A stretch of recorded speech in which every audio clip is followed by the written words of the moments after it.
గురువుగారు బ్రహ్మర్షి విశ్వామిత్రుడు సృష్టికి ప్రతి సృష్టి చేయగల ద్రష్ట. అలాంటి విశ్వామిత్రుడు త్రిశంకు స్వర్గాన్ని ఎందుకు సృష్టించాడు? దీనికి నేపథ్యం ఏంటి?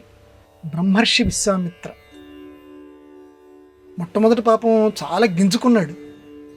బ్రహ్మర్షి వశిష్ఠుడు అంటున్నారు లోకంలో. ఒక రాజపుట్టక పుట్టాను నేను, క్షత్రియ రాజు అయిన నేను వశిష్ఠుడి కంటే గొప్పవాడిని కావాలి, లేకపోతే వశిష్ఠుడితో సమానం కావాలి, నన్ను కూడా బ్రహ్మర్షి అని పిలవాలి అని నానా రకాల బాధలు పడ్డాడు. పడి ఎన్నెన్నో తపస్సులు చేశాడు, ఎన్నెన్నో విఘ్నాలు వచ్చినాయి, అది వేరే కథ అనుకోండి. చివరికి బ్రహ్మర్షి కింద ఈయన కూడా తయారయ్యాడు, బ్రహ్మర్షి విశ్వామిత్ర కింద అయ్యాడు. అయితే త్రిశంకుడు అని ఒక రాజు, ఈ త్రిశంకుడు అనే రాజు వాడికి బొందితోటి స్వర్గానికి వెళ్ళాలని కోరిక కలిగింది. బొంది అంటే శరీరం అమ్మ.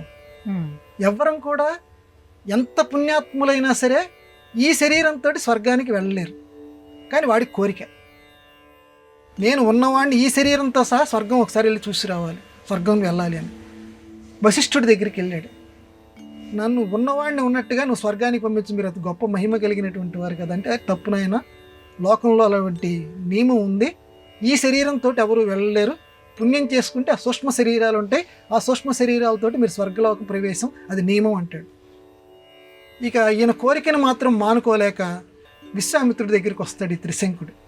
వచ్చిన తర్వాత, అయ్యా నన్ను బొందితోటి ఈ శరీరంతో మీరు స్వర్గలోకానికి పంపించండి అంటాడు. నేను వశిష్ఠుడి దగ్గరికి వెళ్ళాను, వశిష్ఠుడు కాదన్నాడు అంటాడు. ముందుగా అయితే ఈయన ఒప్పుకునేవాడు కాదు.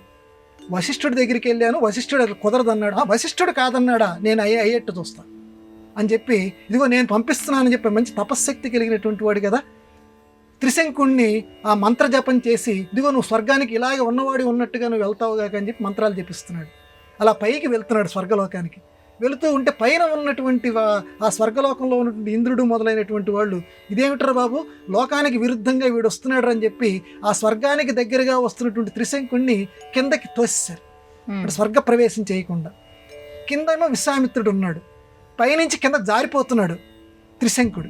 అయ్యా నన్ను కిందకి దోసేస్తున్నారు, పైకి రానివ్వట్లేదు, వారు నేను పంపిస్తే నిన్ను కిందికి దోసేస్తారా, ఉండు అని చెప్పి నేను ఒక స్వర్గాన్ని ఇక్కడే సృష్టించేస్తాను. వాడు స్వర్గానికి రానివ్వనన్నాడు కదా, ఇక్కడే స్వర్గాన్ని సృష్టిస్తాను, మరో ఇంద్రుడిని సృష్టిస్తాను, దేవతల్ని సృష్టిస్తాను, ఏమనుకున్నావో అని చెప్పి ఒక్కసారి ఆ మధ్య స్వర్గాన్ని సృష్టిస్తాడు. ఆ త్రిశంకుడు భూలోకానికి కింద పడకుండా, అటు పైకే వెళ్లకుండా. అక్కడ దాన్నే త్రిశంకు స్వర్గము అంటారు. త్రిశంకుడి కోసం ఒక స్వర్గాన్నే విశ్వామిత్రుడు సృష్టించాడు.